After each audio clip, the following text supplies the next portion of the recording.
Olá pessoal, como estão vocês? Eu sou o professor Wagner, certamente alguns de vocês aí da UFSB me conhecem, professor Wagner aqui do campus Paulo Freire. E esse vídeo tem a finalidade de apresentar para vocês a aula do conteúdo da professora Gisele Lopes, que por motivos pessoais pediu que eu fizesse essa aula com vocês. Só que por essa questão do surto aí da epidemia do coronavírus, e eu com um bebê recém-nascido em casa, eu achei por bem não me expor e, em especial, expor a saúde da minha família. E aí eu estou fazendo esse vídeo para vocês, não sei se esse canal vai à frente, mas a ideia é que seja um vídeo para que a gente possa estar postando esses conteúdos, para que o aluno não perca de estar estudando, de estar recebendo algum tipo de orientação pelos docentes, né?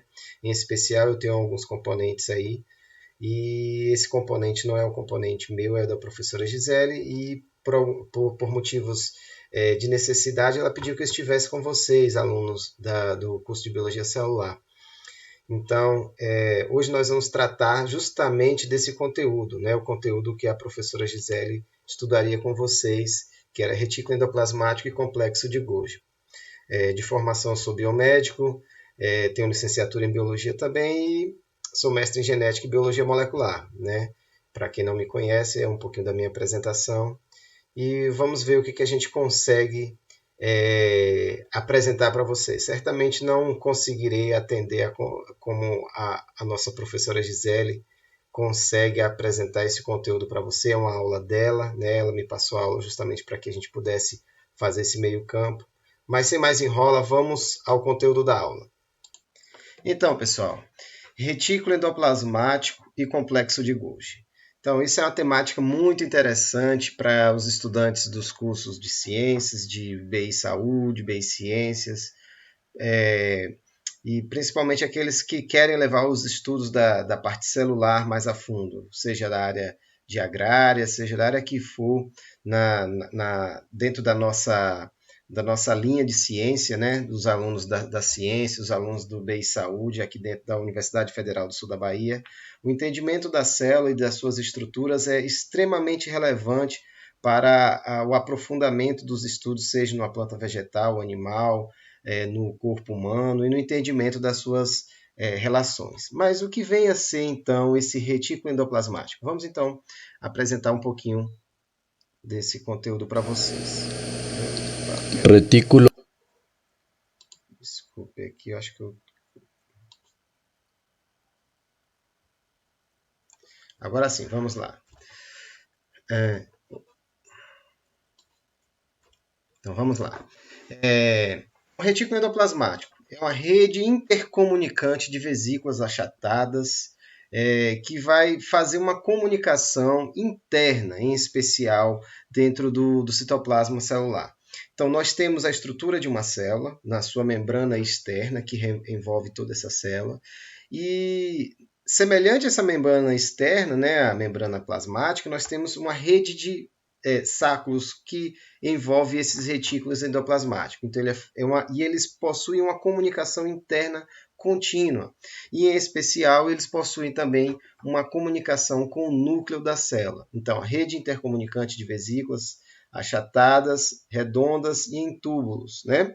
Formada por uma membrana contínua, continuamente ao envoltório nuclear. Né? A estrutura lá da carioteca muitas vezes dá continuidade citoplasma adentro com o retículo endoplasmático.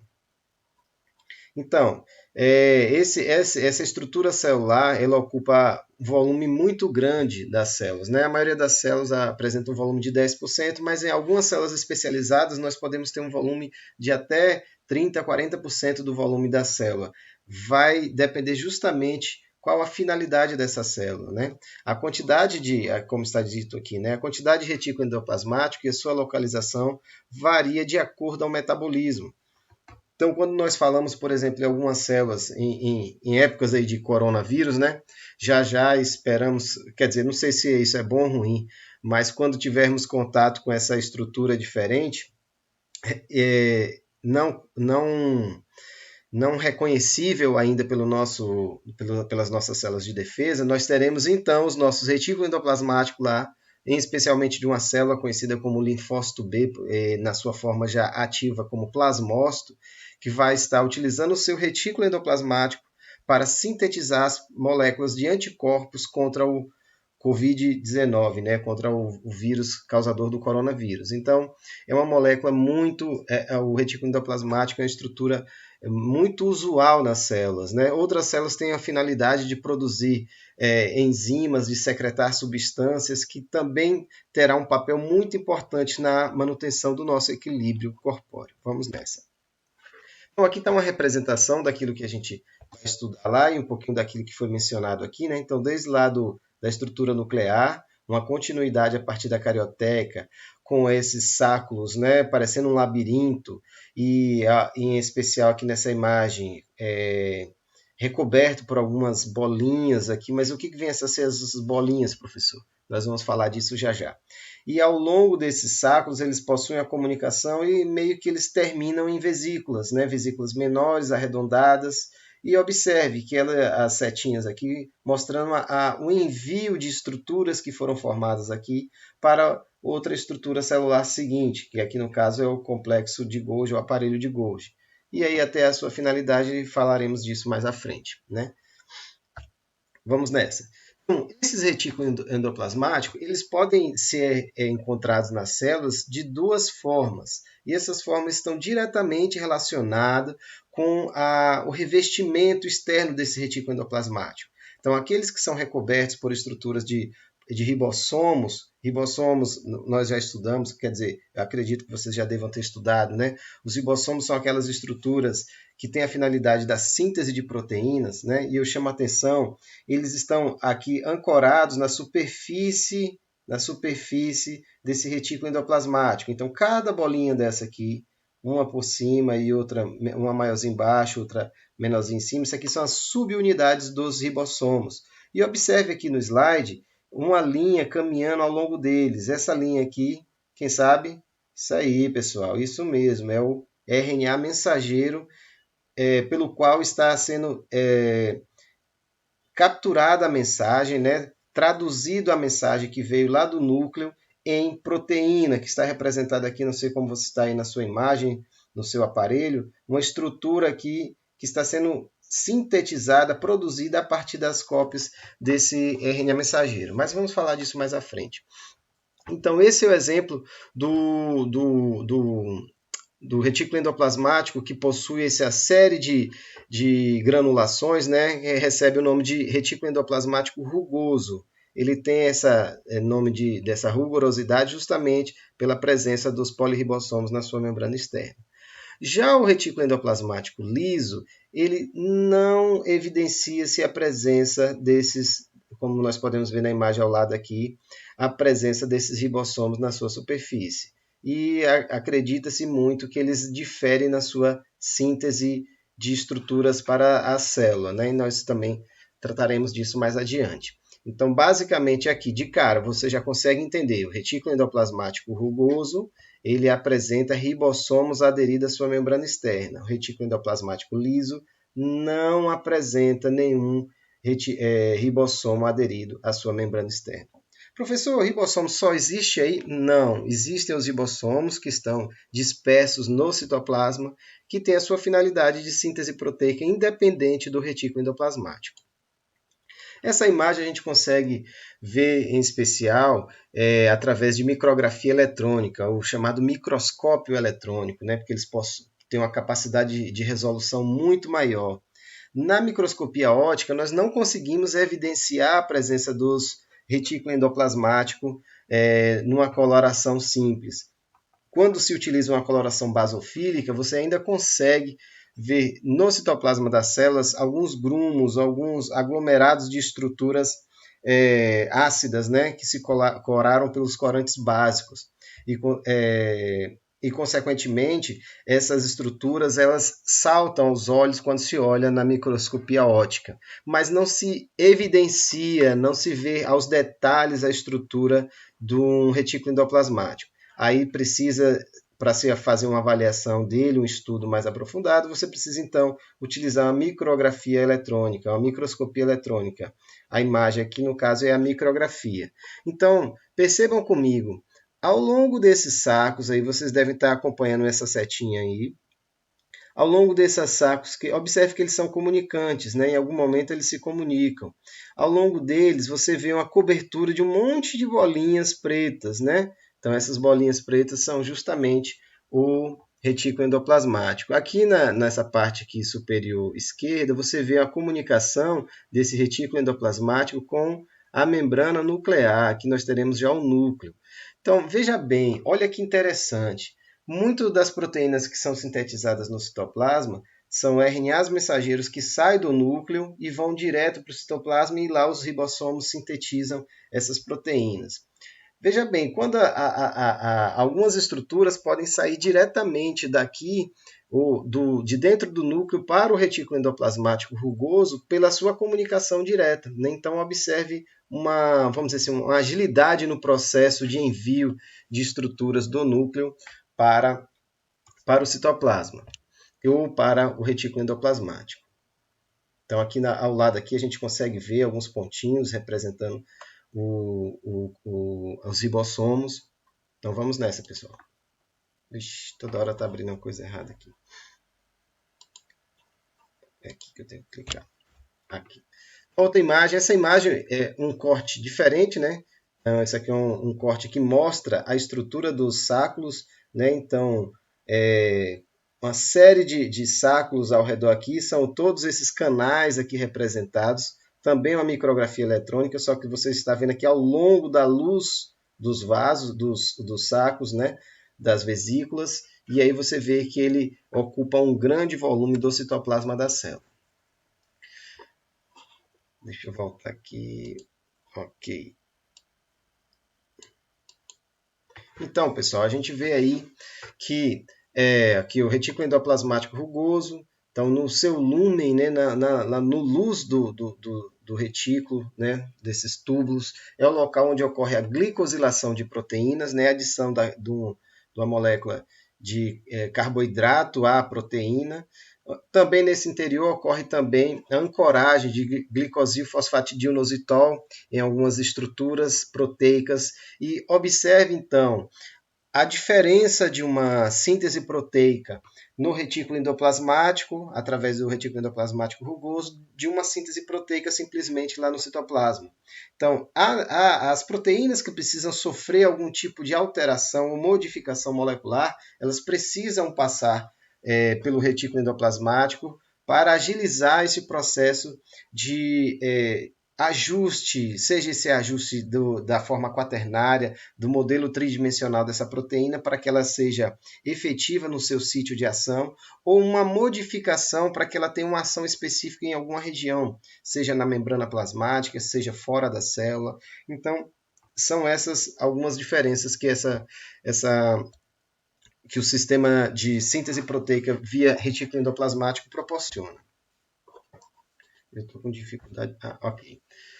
Bom, nós temos uma grande quantidade dessa organela, né, em células secretoras, né, de peptídeos, estruturas proteicas. Em especial, aí nós chamamos a atenção pela presença dos hepatócitos, que são aquelas células que compõem o fígado, né, sua alta capacidade metabólica que o fígado exerce para o benefício da saúde do corpo, seja humano ou animal. Os linfócitos B, eu já até mencionei sobre eles, que são as células que sintetizam anticorpos, né? Essas células elas sofrem modificação de linfócitos B, elas recebem um nome diferente, elas passam a se chamar plasmócito quando elas estão ativadas. E plasmócito por quê, professor? Plasmócito porque é uma célula com citoplasma grande. E por que ela passa a ter um citoplasma grande? Porque o linfócito B, depois de ativado, ele precisa passar por essa modificação para justamente aumentar a quantidade do seu retículo endoplasmático, porque significa que agora esta célula vai entrar numa intensa fabricação de moléculas de glicoproteínas, em especial os anticorpos. Os fibroblastos, né, são células também que compõem os tecidos conjuntivos, né? Todo o tecido conjuntivo ele estará representado pela presença dos fibroblastos. E os fibroblastos também têm uma intensa atividade metabólica, seja na síntese lá de glicosaminoglicanos, colágeno, fibras que vão compor a matriz extracelular. Então, são células extremamente ativas, né, na manutenção da estrutura do tecido conjuntivo. E células pancreáticas, né, as células que compõem lá o pâncreas, que tem essa finalidade de produção hormonal, e nós vamos falar disso mais à frente um pouquinho. E, como nós já mencionamos, essa organela ocupa uma grande área no citoplasma. Nesse contexto também, essas células possuem função de, além da síntese, né, de armazenamento de algumas proteínas para as medidas necessárias que a célula, o organismo venha a ter aquelas proteínas armazenadas, então são exportadas, são enviadas para o seu destino. Aqui. Então, isso aqui é um pouquinho também do que a gente já até adiantou. Então, a síntese de proteína, que são codificadas a partir do genoma nuclear dos eucariotos, pode ocorrer tanto nos ribossomos livres, né, que nós mencionamos no citoplasma, e esses citoplasmas vão sintetizar proteínas importantes, por exemplo, lá nos eritroblastos, células responsáveis pela síntese de hemoglobina e dará origem ao eritrócito, que nós conhecemos como os glóbulos vermelhos, e essa proteína, que é a hemoglobina, que vai ter aquele papel importante lá no transporte de oxigênio, essa hemoglobina ela é sintetizada diretamente por ribossomos livres no citoplasma, sem a necessidade de passar pelo retículo endoplasmático. Também vai ocorrer aqui, continuando a leitura, né, que eu acabei interrompendo. Então, quando ocorrer tanto nos ribossomos livres no citoplasma, quanto nos ribossomos aderidos na face sistólica, né, da membrana do retículo endoplasmático, ou seja, aquela face voltada para o citosólica. Eu falei sistólica é ótimo, sistólica é outra coisa. É a fase citosólica, a fase voltada para o citoplasma. Então, a glicosilação de proteína é aquela adição de uma estrutura, de um açúcar à proteína, né? Então, essa glicosilação, muitas vezes, é necessária para que aquela proteína, então, desenvolva o seu papel biológico, seja na superfície da célula, como um receptor molecular, como uma molécula de adesão, para o reconhecimento de outras estruturas, né? A porção glicídica da glicoproteína contribui para a formação do glicocálix. Então, nós devemos lembrar lá no início da nossa disciplina, do nosso componente, que quando estudamos a membrana celular, membrana plasmática, estudamos também a presença lá dos glicocálix na superfície, aqueles resíduos de carboidratos, né? E de onde vem aquilo, né? Porque a gente conhece lá a bicamada fosfolipídica, justamente vem dessas proteínas que foram produzidas ali no retículo endoplasmático rugoso. A glicosilação ela vai ocorrer. A medida é mediada por enzimas presentes no interior, né, da luz do retículo endoplasmático. Então, durante a síntese da proteína pelos ribossomos aderidos na membrana reticular. Então, os oligosacarídeos, né, precursor, vai ser constituído lá por 14 resíduos de açúcares e adição covalentemente à enzima oligosacaridiltransferase, que vai ser o alvo deste processo. Essa imagem resume basicamente essas etapas. O que eu vou chamar a atenção de vocês aqui? Veja bem, o que é essa estrutura aqui em cima? Pensa aí comigo. Pensou, né? Você já deve saber, né? Uma extremidade aqui, 5 linhas, outra extremidade, 3 linhas, né? Então, isso aqui é um RNA mensageiro. Fala assim, mas professor, isso aqui é uma imagem que está representando etapas de ocorrência, né? Porque tem um monte de ribossomos aderido aqui e na realidade é um só. Não. Dependendo da camada, do tamanho do RNA mensageiro, você pode ter diversos ribossomos aderidos a uma mesma sequência de RNA mensageiro. E esse RNA mensageiro vai ser codificado pelos ribossomos que estarão aderidos lá na membrana do retículo endoplasmático mediante a presença de uma partícula sinal. Então, essa partícula sinal ela vai ser muito importante aqui. Então, aqui nós conseguimos ver aqui a presença dessa partícula reconhecedora de sinal, ou ela vai identificar essa sequência. Para que serve isso? Se não fosse essa partícula reconhecedora de sinal, o que impediria esse ribossomo aqui de se ligar ao RNA mensageiro e já começar a síntese aqui? Talvez nada, né?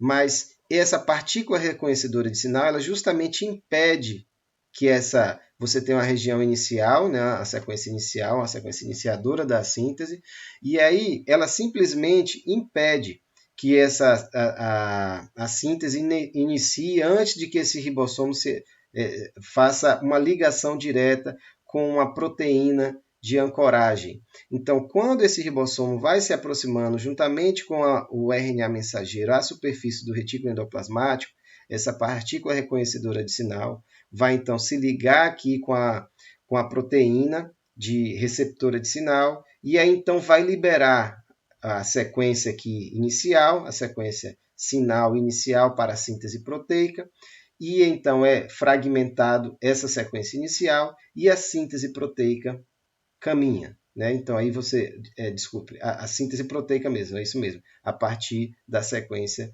do RNA mensageiro. Depois de todo completa a síntese dessa proteína, é sua sequência de aminoácido, mas de onde vem essa sequência? Vamos lembrar, não sei se Gisele já mencionou isso com vocês, mas a adição que o retículo endoplasmático, a adição que o ribossomo vai fazer aqui é justamente a partir da informação que vai estar no RNA mensageiro. Mas o que está no RNA mensageiro? As bases nitrogenadas lá, timina, guanina, não é isso? Citosina, uracila. Então, a partir dessa sequência, o que nós teremos então? A sequência gênica na forma de RNA, fita simples, e cada 3 nucleotídeos desses juntos, eles formam uma estrutura que recebe o nome de códon. Códon, como se fosse um código, é um códon. Um códon é composto por uma trinca de 3 nucleotídeos. Né? Então, a partir desses códons, o ribossomo vai saber exatamente qual aminoácido que ele irá adicionar nessa cadeia que cresce aqui, então, para o interior do retículo endoplasmático rugoso. Então, esse crescimento dessa proteína ela não é aleatória, ela é coordenada por sequências específicas. E cada códon recebe, então, um aminoácido específico. Espera aí que eu vou conseguir uma tabela aqui para mostrar para vocês. Então, veja aí, pessoal. Olha essa tabela que eu estou mostrando para vocês aqui. Então, essa tabela ela é justamente uma sequência. Se você olhar na coluna lá, U, C, A, G, na coluna em cima, U, C, A, G. Então, você tem todas as sequências de pares de base, né? Uracila, citosina, adenina e guanina. Do lado na coluna, né? Uracila, citosina, adenina e guanina. Quando você tem os códons formados pela união dessas bases nitrogenadas lá do RNA, você vai ter, então, por exemplo, lá em cima, a primeira, U. Quando o RNA encontra C, ele vai adicionar um fenilalanina. Quando ele encontrar A o G, ele vai adicionar na sequência proteica uma leucina. Então, esse é o princípio, você pode olhar essa tabela outras vezes, dar um pause aí no vídeo, esse é o princípio pelo qual o ribossomo consegue identificar a sequência no RNA e caminhar a síntese dessa proteína. Beleza, vamos entender isso. Eu acredito que se vocês já não estudaram isso, já deve ter visto mais à frente. Se já falaram, desculpe a redundância. Mas vamos caminhar então no nosso estudo aqui do retículo endoplasmático. Então, nós temos aí essa representação, né, das subunidades ribossômicas que vão estar aderidas lá ao retículo endoplasmático e ao peptídeo, a proteína, ela vai caminhar para dentro da luz do retículo endoplasmático através de um poro, e aí diversos ribossomos, ao mesmo tempo, conseguem sintetizar, ou seja, em uma única sequência de RNA mensageiro, você pode ter a síntese de dezenas de proteínas simultaneamente, cada uma pegando uma ponta desse RNA mensageiro e caminhando a sua síntese. Então, um único fragmento de RNA pode sintetizar diversas proteínas pela esse artefato da estrutura do retículo endoplasmático rugoso. Aqui você tem a representação, mais uma vez, aqui da partícula reconhecedora de sinal, que ela precisa interagir com o receptor para que a síntese inicie, e aí a proteína caminhe para a sua fabricação no sentido 5', 3'. Né? Então, aqui eu tenho as etapas, primeiro passo, a necessidade lá da partícula reconhecedora de sinal liberar a presença, ser reconhecida pela presença dela no ribossomo, ou seja, não é qualquer ribossomo que adere à membrana do retículo endoplasmático, o RNA, né, no retículo endoplasmático rugoso, que ele será sintetizado. Então, ele precisa receber este sinal para que a síntese ocorra. Aqui vai falar um pouquinho do processo de glicosilação, né?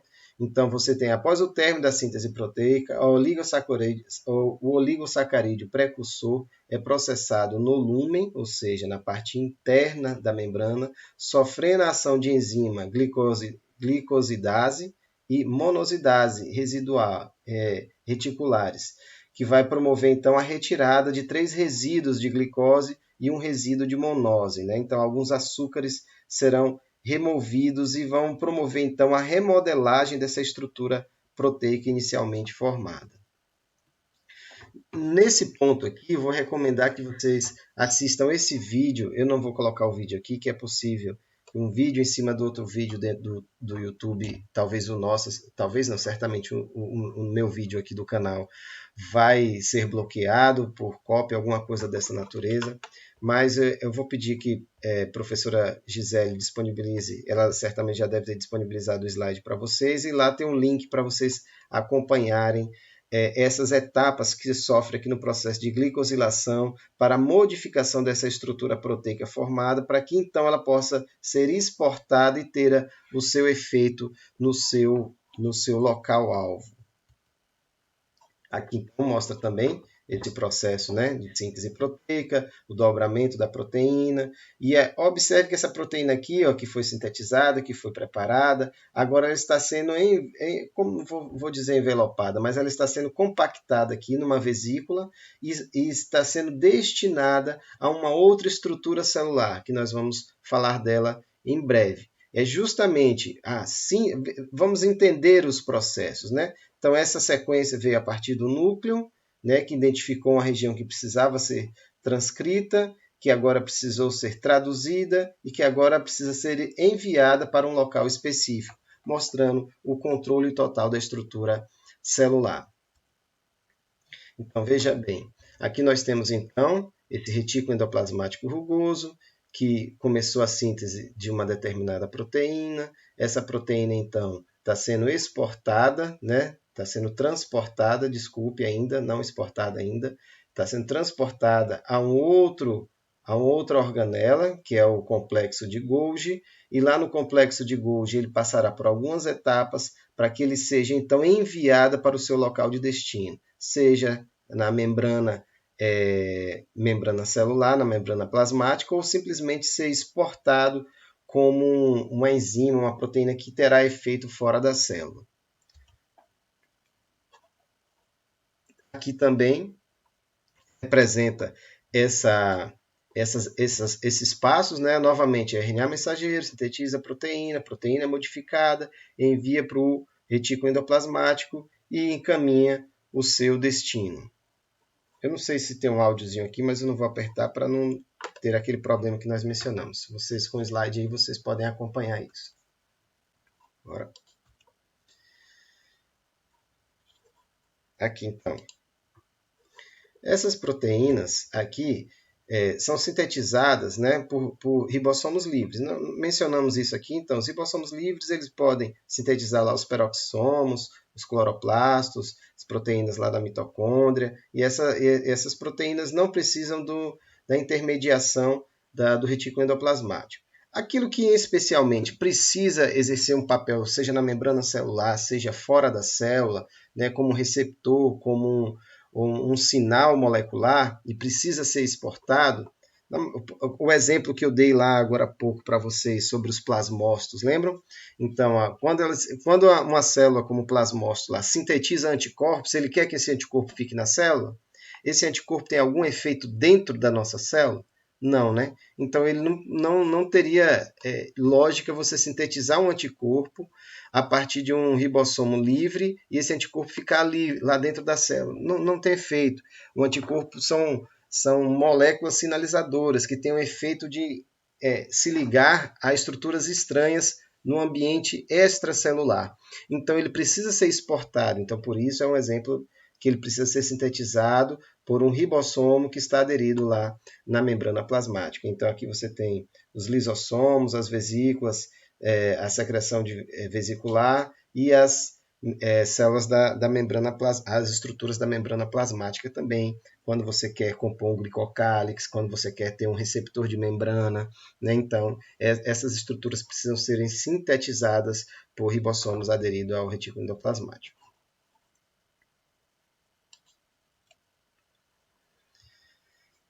Então, vamos falar um pouquinho agora do retículo endoplasmático liso, né? Novamente aqui uma imagem semelhante àquela, num corte do núcleo, onde você tem lá a estrutura genômica do núcleo, o retículo endoplasmático rugoso aderido a ele e o retículo endoplasmático liso logo aqui de junto.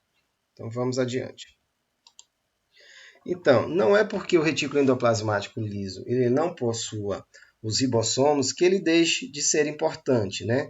Então, ele é uma célula também muito especial. Ele é uma célula, é ótimo. Ele é uma organela muito especializada, né, que tem uma função adicional, principalmente no metabolismo dos lipídios, né, metabolismo dos ácidos graxos. Então, a síntese de ácido graxo e fosforilação, que constituem as biomembranas, síntese de esteroides, desintoxicações e mobilização de glicose, especialmente aquelas que estão armazenadas, né?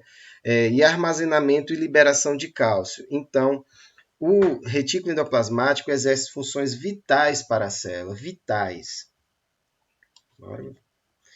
Então, o grande desenvolvimento do retículo endoplasmático liso em células adiposas, né? As células adiposas são chamadas de adipócitos, né? Seguiu uma possível relação com o metabolismo de lipídios. Então, veja bem, os adipócitos, eles são células que constituem o tecido conjuntivo em especial, elas apresentam uma vesícula, quando ela apresenta uma única vesícula, ela se enche de depósitos de triglicerídeos. E essas células, quando você olha ela na microscopia, você vê todas as suas organelas presas em um canto e uma vesícula grande de reserva energética, que são esses triglicerídeos. E essas células são geralmente ricas em retículo endoplasmático liso, justamente por essa necessidade, tanto na quebra desses ácidos graxos, desses triglicerídeos, para a biodisponibilização de energia para o nosso organismo. Presença constante em grande quantidade no citoplasma de células endócrinas, sintetizadoras de esteroides, né, como no ovário, na suprarrenal e dos testículos, relacionados com o retículo endoplasmático liso e a síntese desses compostos.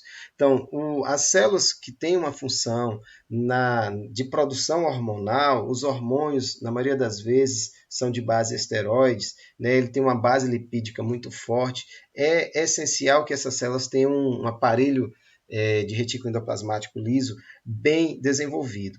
Uma outra situação onde nós vamos encontrar células com grande quantidade de retículo endoplasmático liso são nos hepatócitos. Por quê, professor? Já não tinha lá o retículo endoplasmático rugoso? Sim, tem dos dois. E aqui em especial, porque ele precisa fazer um processo de desintoxicação. desintoxicação através da modificação de estruturas e moléculas que foram parar ali naquela célula através da alimentação, né?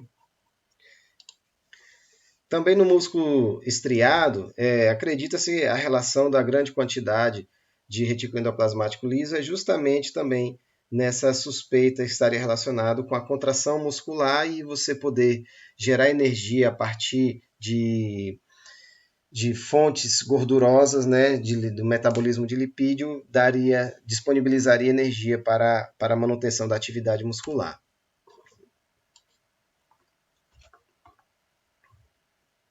Então, estas e outras observações morfológicas existem a existência do retículo endoplasmático, né, com a entidade periférica independente do retículo endoplasmático rugoso. Entretanto, ambas as estruturas têm muitos elementos em comuns, as quais, não raros, se interconectam para formar um sistema contínuo.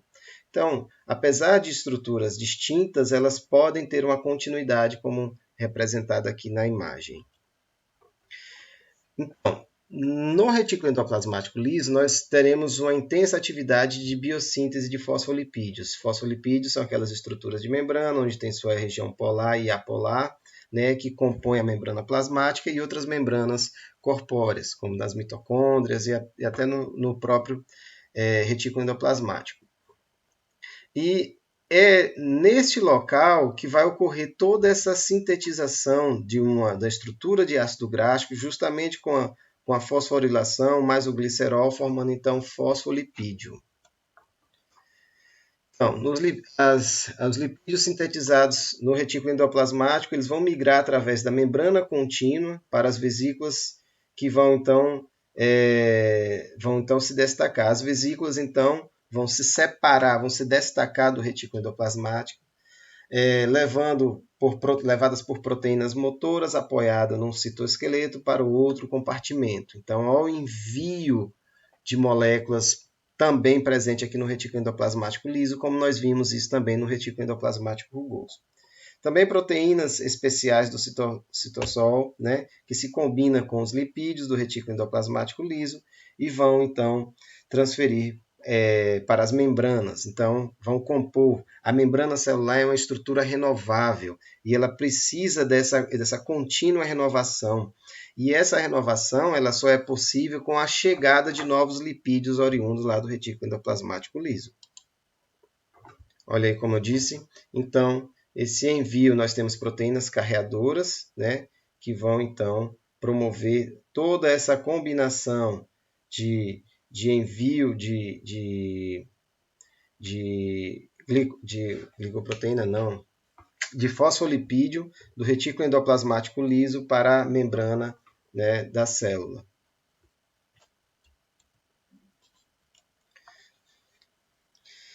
A síntese de esteroides, nós mencionamos isso agora há pouco, né? A síntese de colesterol a partir de acetato na membrana do retículo endoplasmático. Então, nós trazemos uma curiosidade aqui, né? As enzimas necessárias para a remoção das cadeias laterais de colesterol, de modo a convertê-lo em pregnenolona, né, precursor de um hormônio tipo esteroide, existe unicamente nas mitocôndrias. Pegam o colesterol e o devolvem como pregnenolona e as membranas do retículo endoplasmático liso, onde, em geral, se completa a via da biossíntese dos andrógenos, esteroides, progesterona ou corticoides suprarrenais, de acordo com o órgão, né, considerado. Então, mostrando o papel dessa interação entre os colesteróis, os esteroides e a conversão deles em hormônios e moléculas sinalizadoras de biossíntese do nosso organismo. Então, aqui uma representação disso, do colesterol, né? A sua conversão, muitas vezes, na mitocôndria, o envio a continuidade do seu metabolismo aqui e modificação no retículo endoplasmático rugoso, a síntese da parte esteroides delas, e aí converte tudo isso aqui num hormônio, e esse hormônio, então, é enviado para a secreção. O outro papel que mencionamos anteriormente é o processo de desintoxicação. Então, o retículo endoplasmático liso ele tem um papel importante na modificação de estruturas insolúveis, né, de compostos insolúveis que vão parar no nosso organismo, em especial isso vai ocorrer muito lá no fígado, né? E estruturas insolúveis elas são de difícil eliminação e elas precisam então ser convertidas em moléculas solúveis para que possam então sair do nosso corpo. Então, a transformação de substâncias químicas ou resíduos metabólicos, o princípio geral da inativação, que vai então transformar moléculas ou substâncias químicas, medicamentos e drogas lipossolúveis que tendem a penetrar nas células e se interagir com as membranas, em compostos ionizados e hidrossolúveis. Então, alguns compostos que acabam, vamos dizer assim, presos ao nosso organismo, aderidos às nossas células e que, porventura, não causam bons resultados na sua presença. Nós estamos falando de drogas, de medicamento que, porventura, fique por muito tempo. Eles precisam ser eliminados, eles precisam sair desse ambiente do nosso corpo. E aí, essa organela, o retículo endoplasmático, vai então converter ela numa estrutura ionizável e hidrossolúvel, para que agora, então, quando ionizável, ela consegue, então, ser carreada e liberada pelos órgãos excretores, né?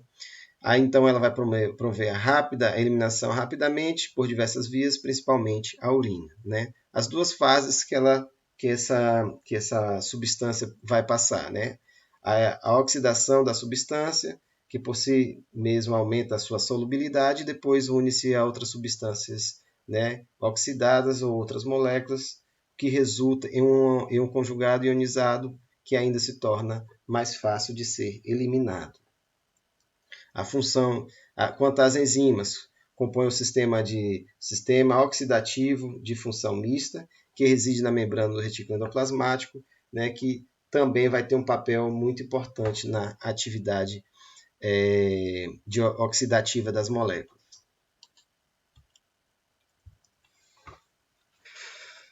Aqui nós temos também a atividade biológica de substância original, que pode ser afetada. Então, nós temos uma situação aí a mais grave, né, quando você tem, em algumas ocasiões, moléculas oxidadas e decididamente mais perigosas do que o original.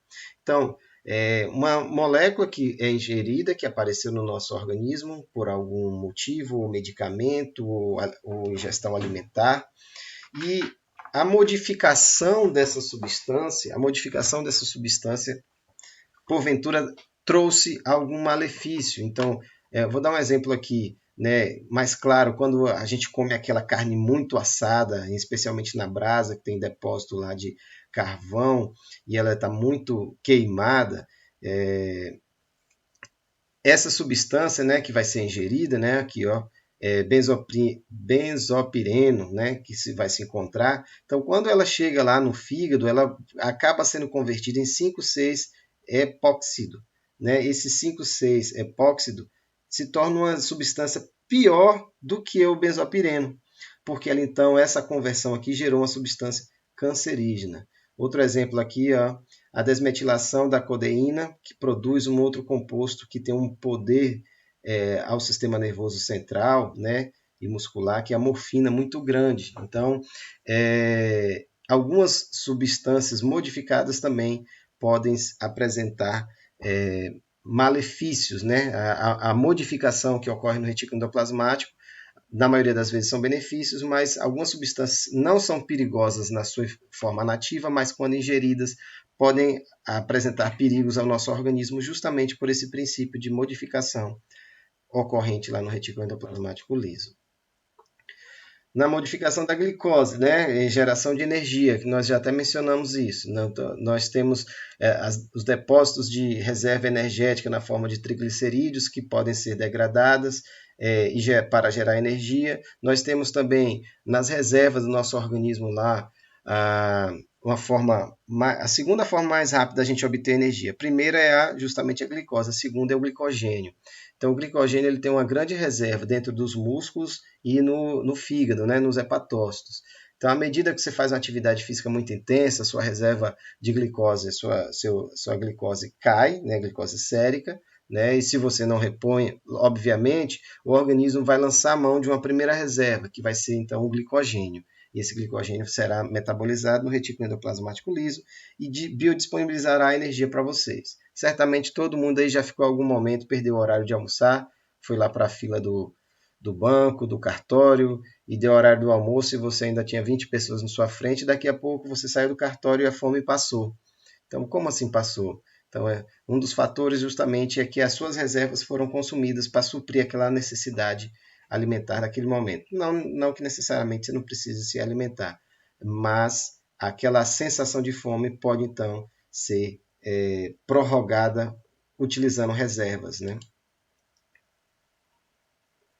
Então, aqui são algumas etapas que o retículo endoplasmático promove, né?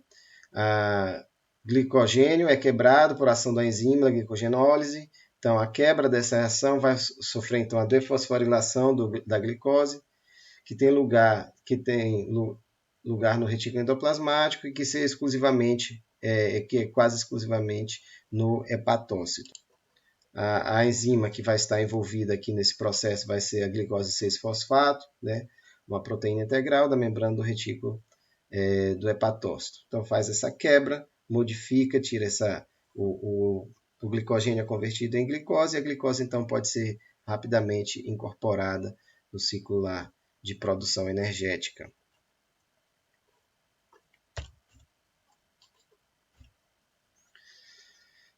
Então, nós temos a rota de excreção, né? Então, nessa rota de excreção é aquilo que veio do núcleo, que passou pelo retículo endoplasmático liso ou rugoso, que é encaminhado para o aparelho complexo de Golgi, que é então enviado por vesículas como lisossomos para o exterior, né?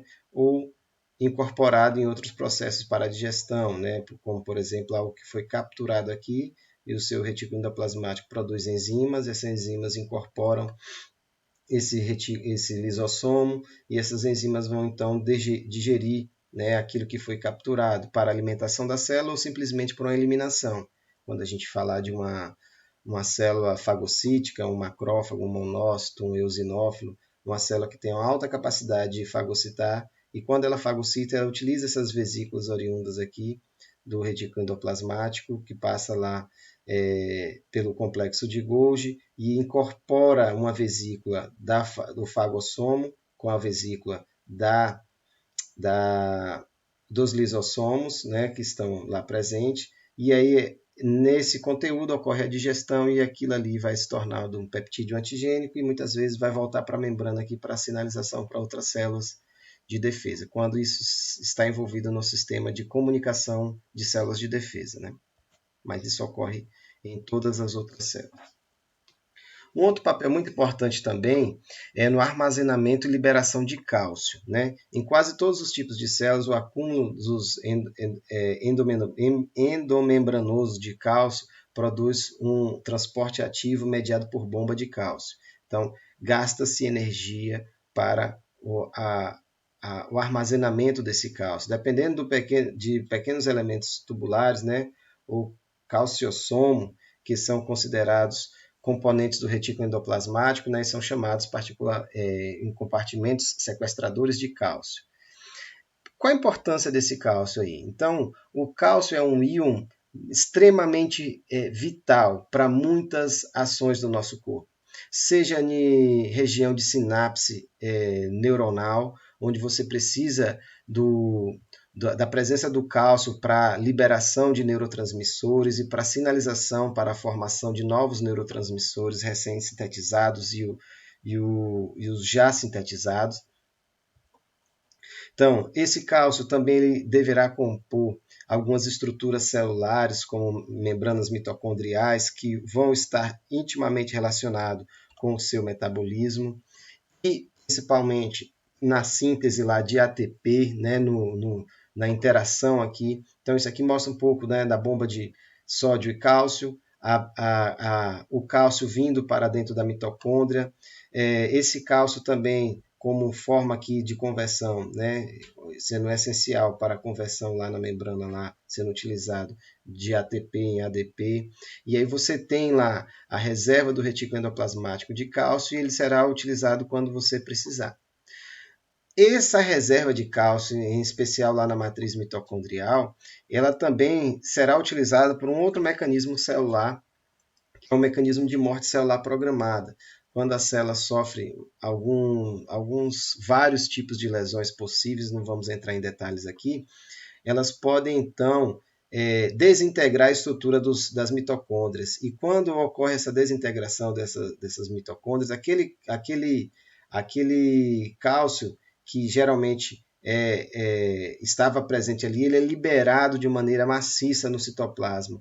E isso gera uma desordem geral nas vesículas, e essa desordem geral leva a uma reação de diferentes moléculas, né? Não vamos entrar em detalhes de quantas são aqui, diferentes moléculas que desintegra a estrutura das mitocôndrias, libera mais cálcio, desintegra a estrutura dos ribossomos e esses liberam o seu conteúdo no citoplasma e começa uma digestão interna, uma destruição interna dessa célula, né? Conhecida como morte celular programada, apoptose. Então, o cálcio está presente aqui como... Isso é ruim, a apoptose? Não. A apoptose é uma forma de defesa também. Quando essa célula sofreu uma determinada injúria e aquilo ali compromete o tecido, muitas vezes é melhor que ela morra do que ela continue ali defeituosa. A apoptose também ela pode ser estimulada por células de defesa. Então, quando você tem, por exemplo, um linfócito T citotóxico ou uma célula NK que encontra uma célula do nosso organismo chamada de célula-alvo, que foi infectada por um vírus, por exemplo, e você não tem, e essas células de defesa não conseguem invadir uma célula invadir a outra. Então isso não é possível. Uma célula do seu corpo invadir outra célula do seu corpo. Então como é que ela faz para destruir aquela que está invadida? Então ela estimula essa célula invadida a entrar em apoptose, entrar em morte celular programada. E daí o cálcio vai ter um papel aqui importante. Um fenômeno que a gente já ouviu falar bastante é icterícia, né? Icterícia é o resultado de uma destruição acentuada de hemácias. Essa destruição ocorre em especial no baço, né? Um processo chamado de hemocaterese, e também pode ocorrer no fígado. E quando ocorre essa destruição da hemácia, né? A hemácia é a união do grupamento M, né? A hemácia, quando você destrói a hemácia, você expõe a sua proteína principal, que é a hemoglobina, que é a união do grupamento M com a região proteica chamada de globina. A região globínica ela é degradada e os seus aminoácidos são fracionados e reutilizados em outra síntese ao longo do nosso organismo. Já a região M ela é formada por um anel porfirínico que tem uma molécula de ferro no seu centro, uma molécula química de difícil dissolubilidade. Então, esse M ele é convertido em biliverdina, depois em bilirrubina indireta. Só que essa bilirrubina indireta ela é insolúvel, ela tem que se conjugar a albumina e vai se tornar então a bilirrubina direta e solúvel. E aí ela é transportada até o fígado, nos hepatócitos, e lá nos hepatócitos essa bilirrubina vai ser entregue aos hepatócitos e pela ação de uma enzima chamada glicuroniltransferase vai converter essa bilirrubina direta em bilirrubina livre e agora ela é possível de ser eliminada tanto nas fezes como estercobilina e através da bilirrubina liberada através da bilirrubina não, dos sais biliares e também como urobilinogênio, né? Então tem todo esse metabolismo envolvido aqui a partir da degradação da hemácia. A questão é, se ouve falar muito do fenômeno da bilirrubina, da icterícia, que é o que então o que a icterícia tem a ver com a bilirrubina? Quando você tem uma produção de bilirrubina indireta acima da sua capacidade de eliminar, essa bilirrubina, por ser tóxica, ela então sai da circulação e é impregnada nos tecidos, né? Na região de tecido conjuntivo.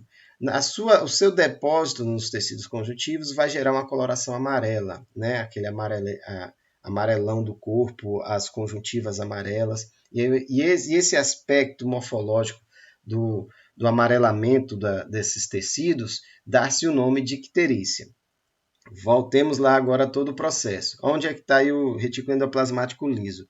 Nos recém-nascidos, eles não estão amplamente desenvolvidos. Então, não por defeito do processo, mas sim por, vamos dizer assim, por uma pequena população de retículo endoplasmático liso nos recém-nascidos, eles não dão conta ainda de converter toda a bilirrubina indireta em bilirrubina direta. Mas por que está vindo tanto? Aí é um outro aspecto. Eu vou pedir licença a Gisele aqui para abordar. A criança, quando ela nasce, até então, ela nunca havia respirado. Respiração aérea, né? O sistema pulmonar dela estava fechado, ela não tinha funcionado. Por quê? Porque as hemácias que ela possuía, as hemácias que ela possui naquele momento, essas hemácias que ela possui no momento, elas são do tipo fetal. Existem 3 tipos de... as hemácias não. As hemácias estão cheias de hemoglobina fetal. Existem 3 tipos de hemoglobinas normais. A hemoglobina A1, A2 e a F, que é a fetal. A fetal ela é mais comum nesse período, né, de desenvolvimento, no período intrauterino, e ele não tem tanta capacidade de ligação com o oxigênio. Quando essa criança nasce, ela começa a respirar, então ela precisa então converter essa hemoglobina fetal em hemoglobina A1 ou A2. Não é bem converter, ela tem que começar a síntese lá na medula óssea de mais hemácias com um teor maior de hemoglobina A1 e A2 do que hemoglobina fetal. Eu e você, se formos fazer uma eletroforese de hemoglobina, nós teremos lá, até hoje nós temos fração de hemoglobina fetal de hemoglobina 1 ou A2, depende de cada um, o perfil gênico.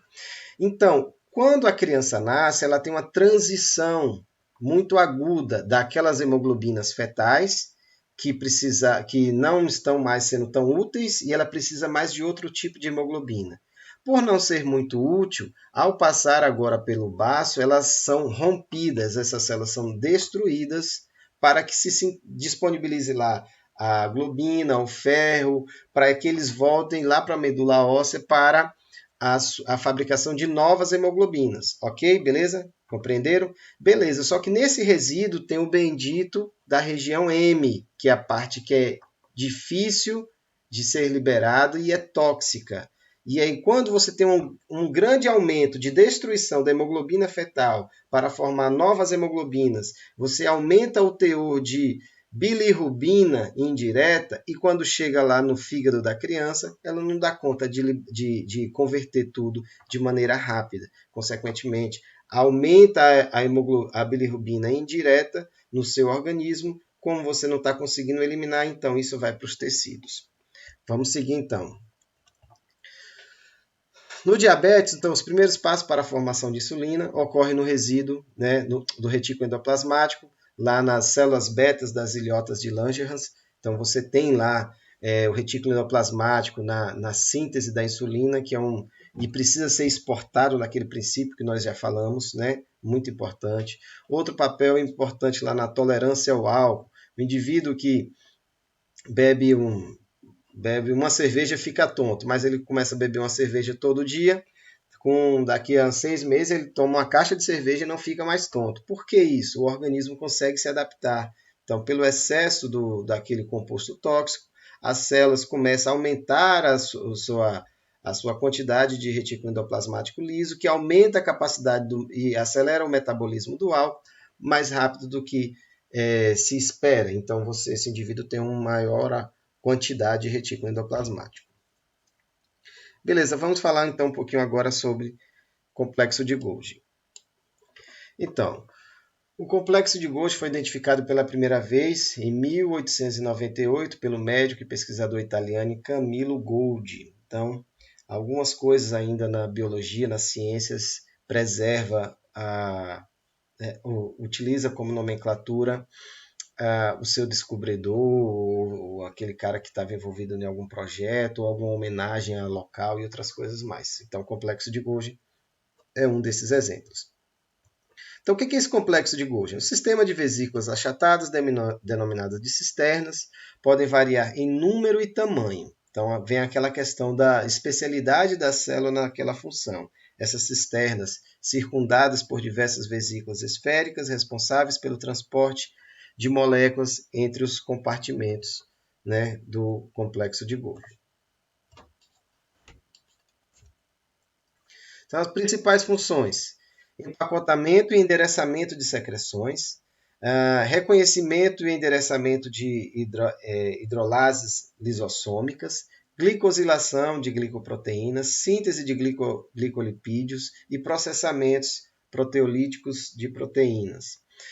Tem um vídeo aqui, mais uma vez vou pedir que vocês assistam, também é bem interessante e apresenta todo esse processo de exportação que os complexos de Golgi vão realizar. Vocês já viram a interação deles quando a gente falou anteriormente do retículo endoplasmático rugoso, do retículo endoplasmático liso, então segue essa mesma linha, né? Então ele recebe alguma estrutura vindo dessas estruturas que nós acabamos de mencionar, retículo endoplasmático, ele vai aperfeiçoando ele, ou moldando essa estrutura e o encaminhamento para a sua finalidade. Vou dar um exemplo também aqui. Quando a gente viu lá atrás, deixa eu voltar a imagem aqui para vocês.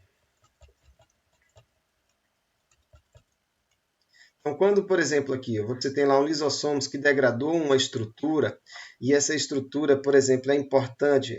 Vou dar um exemplo aqui no sistema de defesa. Eu vou mencionar isso aqui. Ó. Então, imagine uma bactéria. Aí uma célula de defesa capturou essa bactéria, destruiu e fragmentou ela. Qual o interesse de fragmentar essa célula, essa bactéria? Ela é enviada para o complexo de Golgi e uma pequena fração daquela bactéria, ou do seu envelope, ou de uma proteína, essa pequena fração recebe o nome de peptídeo antigênico. É apenas uma fração dela que volta para o complexo de Golgi e ele é enviado através de um receptor que foi sintetizado no retículo endoplasmático rugoso. E aí esse receptor ele é da família dos genes do MHC, né, complexo de histocompatibilidade principal, que está ajustados ao grupo gênico lá do sistema HLA, que são os antígenos leucocitários humanos. Então essa única fração vai... Deixa eu voltar aqui para vocês me... Então, essa única fração, esse pequeno pedaço aqui, ele vai incorporar a uma molécula, a uma glicoproteína, que exercerá papel de receptor. Então, vou pegar um exemplo aqui. Então, esse controle aqui. Então, essa estrutura aqui vai... Vamos imaginar que essa estrutura aqui seja a estrutura daquela bactéria que foi degradada. Vamos imaginar que isso aqui era a bactéria e isso entrou na célula, então isso foi degradado, aí você pegou lá uma parte que identifica aquela bactéria. Isso vai lá para o complexo de Golgi, vai estar presente lá nessa vesícula aqui que nós estamos mencionando, e aí lá no seu sistema HLA, lá no núcleo, vai mandar uma mensagem, produz um MHC, aí depois vocês lá com o professor de imuno de vocês procurem saber o que é MHC, né? Como é que ele funciona, produz uma proteína do sistema MHC que tem a finalidade de pegar isso aqui e apresentar para todas as outras células, como, por exemplo, outras células de defesa, para que nenhuma mais entre em contato com essa bactéria. Então, aí, lá no retículo endoplasmático rugoso, sintetiza-se uma proteína que recebe, então, agora, esse sinalizador dessa bactéria que foi capturada, e isso é enviado lá para a membrana.